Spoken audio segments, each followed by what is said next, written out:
ner malaron wanka changdar katiang we kana ideal tin kona baja uda baja linga kana ganya mandun kanya aduni mere nyando palanga yendi alam barara tama ko jen gore je go wote kalar me pe mo gore benong ye lema yendi ala kana wala ilar na go jen beja chia kana kon ko jen gore je bangal chub go na ba wotin jawna na be kangara argwa me teme plana na cha plane kuma mela kuma spele te pin wur ma jala sel fakir ma yadi de go jen ko gwa na ka tuktiang wachiri atin kona te keke marani te kon la tor kana bala no ka tungna ko jen biya te ke lengtin go ria te kon la tor kana keke marani chike jien ka chike wore wei pin wei ka sa udan go na te wur mi chal ke kuar de ni ne te kona kwale chole SPLM ayu la dung wur mi din mi chal ke Dr. Yamachar ne te kon te kel ka ko na ma biya kan te ka watur ti jaw me che ben kan ne kon chal ke go mor che ne kon la kel ka kan ji ku mo la no ko kon la ri kan tin cha no go de ne kon chal ke no de ke liu chet ka plana na cha plana wur mi chal ke bol mel kan ne tin kon kwale chole ji ko ara chi kan la ro go ba jaw me ba kam ne kon chal ke ji ai go te pin chen ko kan pan ken cha ka tur man tor kan ka wa gu ina gwan te ka tin ko wajen ba gwan an te ka tin ba ka gor ko jen ba ka bok ba ki kan la ro go ri cha ala ka wajen de bok mi che de bogoron wan na me ba ka yo ka Afrika chi yo ka tiang ka ta na tin tiang de ko la boko je ka dong de boko u ki tandar la me we ka ne kon te kel ka kuor ni ma bi ka wajen pan ken ba janga ya kan go kuma mala kuma selva kir ma ya di ja gordien ko jen point ne ba ka bo a jaw me a wu ka jen gore je go bine ti bi ka ngalte ka lengtin ka chet ka min ta je no ka ne kon gor ka je kan gon go de ne ti de ka te ka chiang te ka me de je kan man ko ndi alba chom na me ka me la yana gu yene kon te kel ka un mi chal ka ma bi ngai go yen cha la ko jen ba ye ba anytime en go jen lar ka je ken go jen de ka bog ni wore na ma ka Afrika ka ba wa ma she ka wukir wa dar nan la bog ka de ka bog mo wo kan ka dang bi ka bogrun ko go jen cha ye turo re ka cha gwanan che location nun cha jang hai ne mekel mu bu mo gor go jen bangal chob gandi al kon rotin ka jen be ka ngarar ka wuki de me ka cha jen no ngalet ne to kon chal ka jen community chi ka mila lar je ye go kan pan ken kan jang di al chi ka ken kon na ka je en go ken de ka de ne tin kon chal ken no re de ka liure do ar ka South Sudan tradien kan de la ja gor ka ken go jen ba malumat ba ka non kon katila non ka ken ka to ne me jen to de ke liu ka bi je ling ba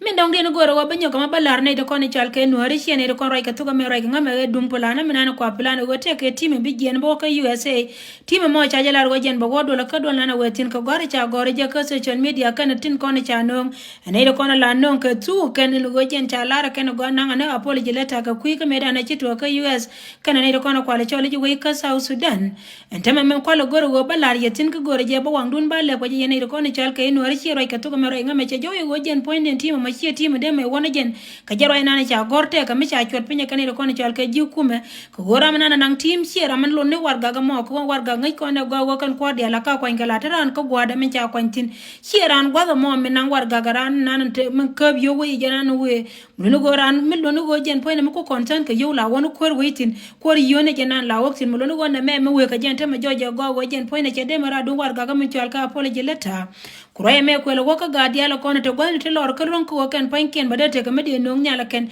go yene tin ko ne chal ke youth no re shene tin dia la ko rai ka tu ga me rai ngame gore je go wode react ni mi sheke wona de win mo de la lar ka tuti gold tin ko ne de shobo ye gwan ko ne chumna tin de report ma ngal nang ko nga yene go go je ko cham wa me cha dor cha dar tin a cha je lin ka to dien che cha lin ka go tin ko la rai na tin kan panken la do la pele ne me ga dop ken mo gor ne je wo ba ye na ka je chet ka me cha ja ngai go won kuma yu ga che goro go de li ade tin ka ye ka ne de ko ne cha je ne me win mon ke le cha to cha nen kane da kone chal ke civilian tela nyin wore wona ka kuma mete ka pin wor ma chala Salva Kiir ma yadit agent e plana mantama me we ko kor yoni gwada ma agent chi me dong tir gore je ga wo bia ko winyo bar yene diala kone dong to gwada ma ko agent point na ma chi report mo ron ko agent point na ngane war ga we dung do go agent we ta ni diel kane ka to agent to te kan kon ka ngai to no go agent na me gore je wo de ne tin kone chal ke ju we chi ne ko kien tin kone chal ke youth tin local ya na liu kana ka South Sudan de ka barar ka war ga ne kien ti gol ko de na ma de ja kon de ma ken ko agent point de win mo na ngai go agent chamelat ken te to cha ja ngai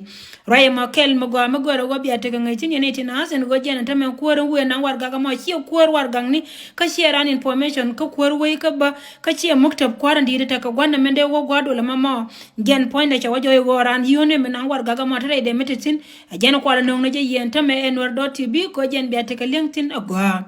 men dong dia na menana ci tore we dor me chal kay na ser kan walang jal na jal ke de ko na ci coba gonte di ala to yene kon jal nori gore je go wote meto na batiem ye kare nin te ko na ci kor ci tote jaw me chalar ko na we duel ko ci kwar ko na chal ka kwar duel ko elders kennedy konis ke pastors kon cha kon jo ken go yen gat kon chal ke gan war mano yen kor me de jeter ko jaw ko ne di alda won kan yam ko man yen bade yen ngani jawo bi ajuj bi kan ka kunyal ci ate kon nyat ke ne tin kon ci ko ku gwende kon tre we intame te kon te cha chungwa ne di alda kon ci me cha wur mu chal ke da ko ke wur mu chal ma kwa cha ka nyol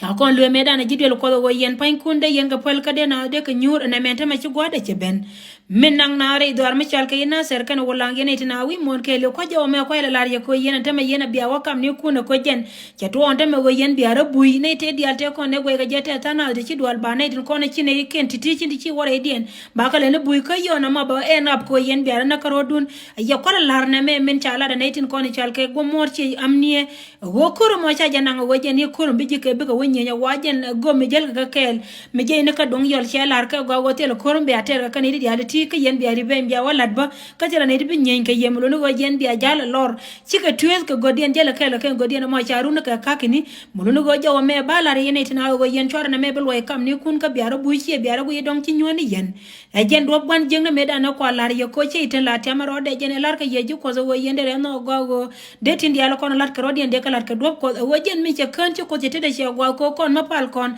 ko ngot kon to mi nyot kon gwe ni gwan go ala gwa te de la pal ji dundu dum no la we ji lo mi ci wo ngai ji o yen dia lo le beti ni ko le ba ko kon yal gwan dia lo kon de yen tin en go jen biya kan pal ko jen ye cha bo ko ro dun ko mi ci ka ci re dun tame bete kan de chal ka ro de na ka no de to kan de kon chal ka ro de na ka no tin je no ngana na mo ba mo a ci wo ngai kan bara ci chot kam ni kun cer kam min ci ja ngai wo re dun kan de lat ka mi ci kan na me kan a jen jawonde lar yena ma wa ko rien ci go de na jela ka je kan ka dong yal ka jen go na lar je go ci na ci ka binje te da na ka na ka re dor ka wulang me ga kuma ma go mal jen point da mi cha ci pal wo te le kor mi ci to ka je cha abdo kon te chen na ka na je na ce ka de le na ba ro ina wi de na ka to jana jaro ya lar go be di be o ki re to mi te ka ngas ko jen te ka go da mi ci loy dun ci to ay mi lo no go yen le be loy kun ci ti ni kun le ba ka ko na cha ran a ye cha be ti ama gwan jeng ni la go jen point ba ni yen go be ga chunga no ki go na ci le go dung yola na jel ka ka jen te tiam ka go re je go go loy ron ko jen be te ka ju gwante yen tin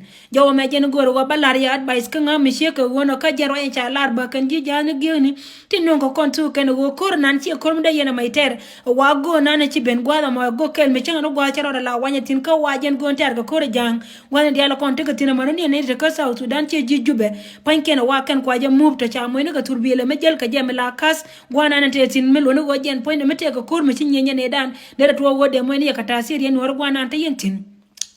raya mo jen to da ke liu men chala da kanete to chwara je go maluma di alti ti chika abaka ye yen no ka rodun la ka lat ke wa go mo jen gon lat ke nen ken ne ti kono tre wi ka juba South Sudan ngai ka je ken muno go meda ne cha kon won ken nyam ka cha na cha ka jo la jo ke ne ke cha jo jin lazim yin jal kel kana da jen bina ma ba wo jen to loy dun yen dial chwara je go jen na mo te ka dwal mi ci bene jen ka ye gwan jeng ni dundu go gwan jeng ni tele me be jo go la cha be jo ye go chi nyu ke ne chi nyu gwan jeng ni be jo go yen pan kun be lo dun kam kunyal ko ba kor ma ba jeter jawo mo jen goro ken go gan mambe ka ngara ara tema ka jen wuki de me gwa me tasine ba yela la go wojen panken ne ko ne chal ga jay go gwan dial kon te ka tin cha ka ma ko ken ba ka bokar yan yali ko wojen bi kuma den ba chudi ko plan den ke li wo wojen bi ga go party be yin tel re we ka South Sudan a jen plan na te ka ka ne ko ne chal ken ne Salva Kiir ma yadit ka jen na ka civilian dor me chal ken na ser ken wolan ko ne ti ka ne ko la gun mi chala de ma char la we long tin ka ne ko no go ke ken go ka kanere kono kwa ay go kwa yesa poda ken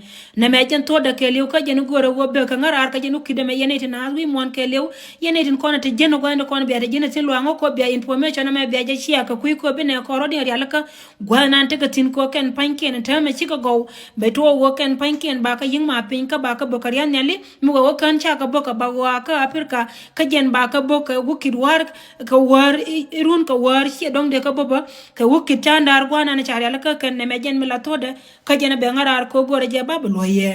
baro ko garar ka yandi al pis ka yandi al kon mala ye kam pal point go yandi al kon ye tin chara ngarte le machine to ko ja kel ka ye mo ye loy dino kam je be ye be neitin kon la jite arun ba ka joy mulo go kam loy dun kon yal ka chara rodun lui ro ko rodun palatin di al ko la yen ke wona yena la che nya no arte le machine je baro ko garar bala je ka ta no kon te go to we ga beta